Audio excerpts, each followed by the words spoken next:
Hey folks, welcome to the second lecture for week 2 where we're continuing our discussion of political ecology.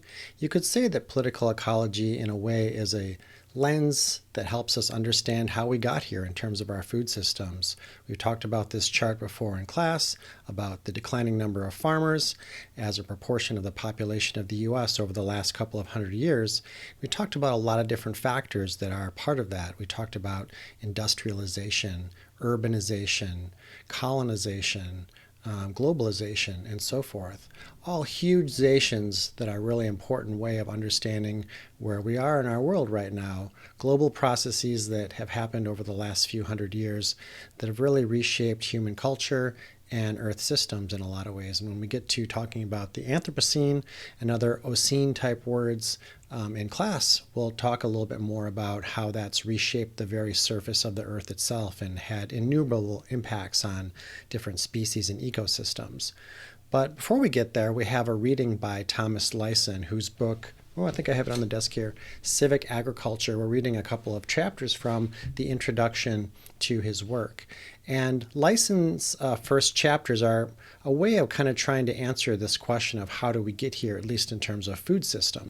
So we're going to talk a little bit about that, and then we'll save some of the discussion of Anthropocene, Plantationocene, things like that for class on Thursday. So Lyson's book talks about some of the factors, some of the trends that help us understand industrial food systems. And I should say here that the word industrial, when applied to food, often is used in kind of a pejorative way, in a demeaning way, to kind of say, we don't like that. And I guess to some degree I agree with that.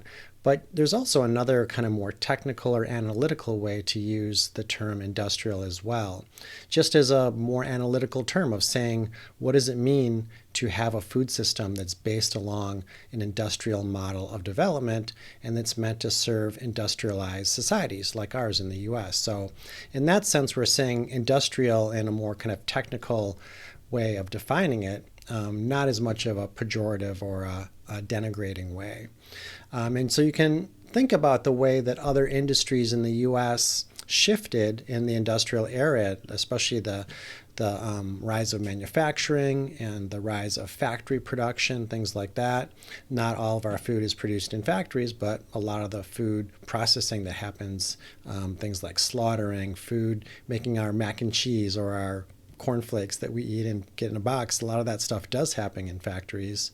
But some of the same trends, even if they're not in a factory, more like in a field, have affected American agriculture and really agriculture in a lot of other places in the world where societies are not as dependent on subsistence farming, and it's a little bit more oriented towards an industrial model of food production. So what are some of the factors there? Well, we talked about a few of these in class when we talked about the trends behind that chart on the prior slide.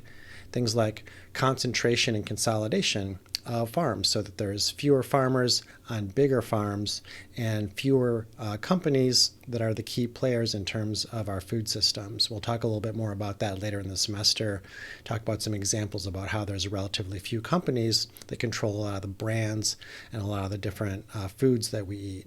There's also been an intensification of labor. So a move from family-centered farms, community-centered agriculture to larger farms where the labor often is brought in, often cases immigrant, migrant, or undocumented labor in a lot of industries, including right here in central New York. A lot of our dairy farms, for example, use labor from Central America to help milk the cows and get the milk to the consumer. And then also new markets and global supply chains that have come about as a process of globalization as well.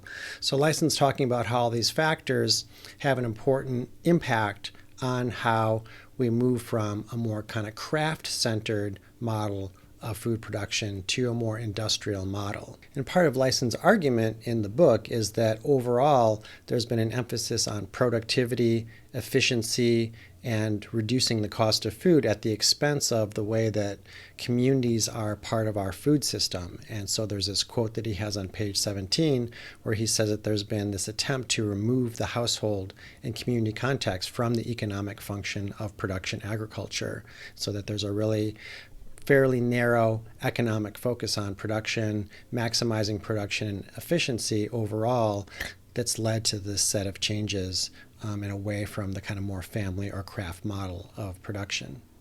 As part of that process, he also emphasizes three different, what he calls technological revolutions that have happened over about the last 100 years or so. And those are the mechanical revolution, or increased mechanization of farm technology, the chemical revolution, and the biotech revolution, which is the more current one. All these are still in play today. Mechanization, tractors, plows, use of fossil fuels to power farm machinery and move away from animal agriculture like draft horses or oxen, things like that, are really prevalent. And so that you don't see any farmers these days in the US except for Amish farmers or people who really have a very serious kind of sustainability mission for their farms. And there are some in this area actually using things like draft horses. Instead, they really focus on tractors and things like that. Chemicals have been incredibly important. Things like synthetic nitrogen, synthetic pesticides, insecticides, fungicides are all ways to boost the productivity of crops and to control pests that want to eat those same crops that we want to have. And then the biotechnology revolution has helped to develop new seed stock for various types of plants and animals, in some cases like genetically engineered salmon, for instance, that we couldn't have even imagined years ago. And so that now there's varieties of corn, say, or soy, other plants that have certain types of pesticides or other special properties built into them through bioengineering. So overall, the role of technology is huge in agriculture these days, and from a lot of different directions. You might think of the tractor as one of the more obvious examples, but almost every level of farm production now has a really intensive use of technology in most cases, especially again when we're talking about the industrial model. And it's all integrated, so it's hard to take one piece out of the puzzle without removing another piece. So for example, the use of huge tractors, you can really only do that on a large scale. To manage all those crops, you need to use things like synthetic herbicides to kill weeds or synthetic fertilizers to help support the growth of the crops. It would be hard to, by hand or with a more low-tech operation, such as using a draft horse or a plow to plow in manure or things like that on the large scale that are using there. So that kind of interconnectedness of technology relates to this term that you might have seen in Lyson. He refers to it a couple places on page 19 and 21 in particular, this idea of the technological treadmill. It's a concept developed by this economic historian named Willard Cochrane. Cochrane developed this concept to help us understand the way that technology can be kind of almost a trap for farmers these days. And the idea of the treadmill, if you think about being on a treadmill that's going, you don't really have a choice about whether you want to walk or run along it, right? Because you kind of have to keep up with it unless you want to stop the treadmill or jump off or be thrown off. Same idea here with technology. The metaphor is basically that as new technologies are implemented, farmers may initially face a choice about whether to adopt them or not. However, as the technology becomes more widely adopted and maybe it has an impact on production, makes it more efficient to use the technology, lowers the cost of food, and it means that actually farmers maybe need to produce more of the same crop or same product that they did in the past, because now maybe because of that new technology, new efficiency, there's a lower price. And so it goes on and on and on. And farmers who don't adopt that new technology, it will be hard for them to keep up with that treadmill. And the idea is that either you kind of keep going on the treadmill or you have to get off. And if we go all the way back to that same chart again that we started this slideshow with and we've discussed in class, you can see that trend where many farmers have, over the course of the last couple hundred years in the US, gotten out of agriculture, so that there's many fewer of them as a proportion of our population, even as our population has risen, even as farmers have become way more productive. So technology is really important in that way. On the other hand, we don't want to essentialize or naturalize the technology. There's a related challenge there, a concept we might call technological determinism, the idea that technology is this force that kind of shapes human history and that it's hard to get away from it.